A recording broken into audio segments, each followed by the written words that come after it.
Let's solve a numerical based on simplex method. A toy manufacturing unit produces 4-wheel cars and 3-wheel autos. The raw material used for making these two toys are plastic body and wheels. 2 kgs of plastic material is utilized for toy car and 1 kg is utilized for toy auto. And 4 wheels are utilized for toy car and 3 wheels are utilized for toy auto. The toy car gives profit per unit as 7 denominations and toy autos is giving profit per unit as 5 denominations. You have to find out the optimum number of toy car and auto to be manufactured to get maximum profit. Now, we can easily formulate the LPP using the data given in the table. Corresponding to the profit per unit of both the toys, our objective function is given by maximization of z is equal to 7x1 plus 5x2.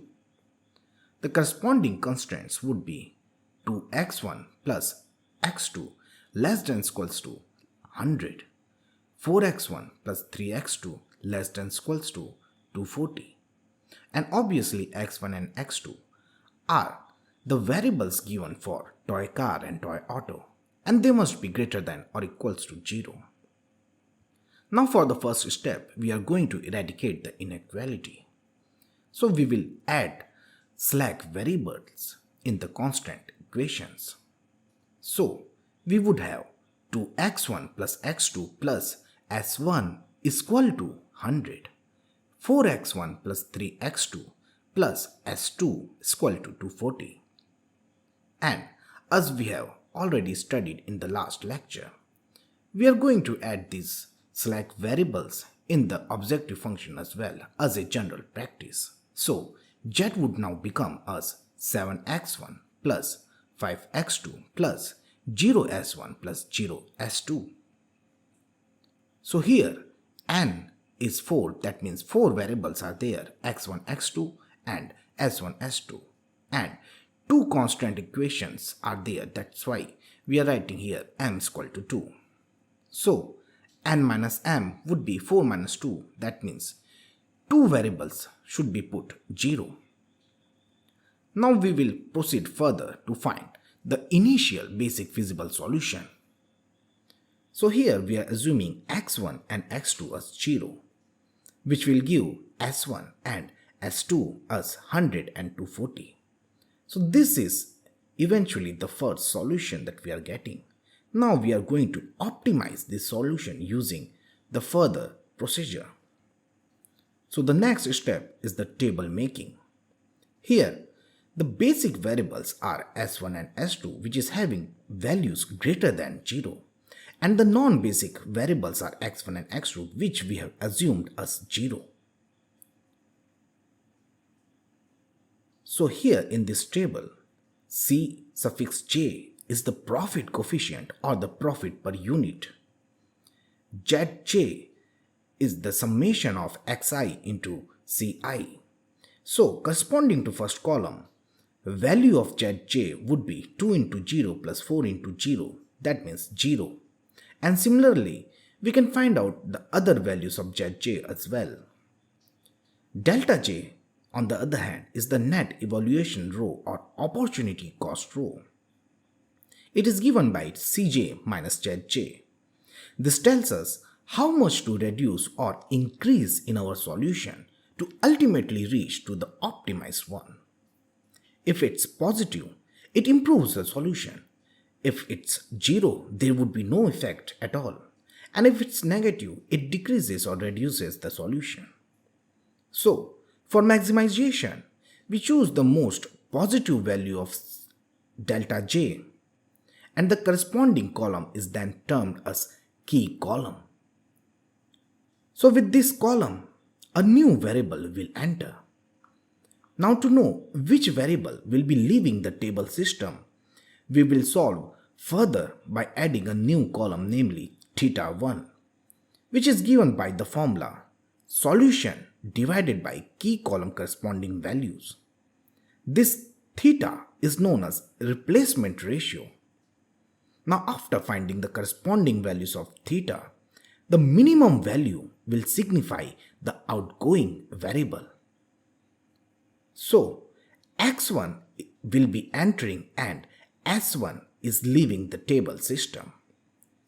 Now this 2 here will be the key element or pivot element. Now for maximization, delta j should be negative or 0.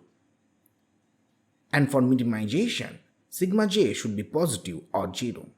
Since this is a maximization problem, so our aim is to either render sigma j as 0 or better, negative. So we will proceed further to step 4, that is iteration. Now to make a new table for iteration process, incoming variable x1 will now replace outgoing variable s2 and the corresponding coefficients or value of c are matched. However, cj value will not be changed.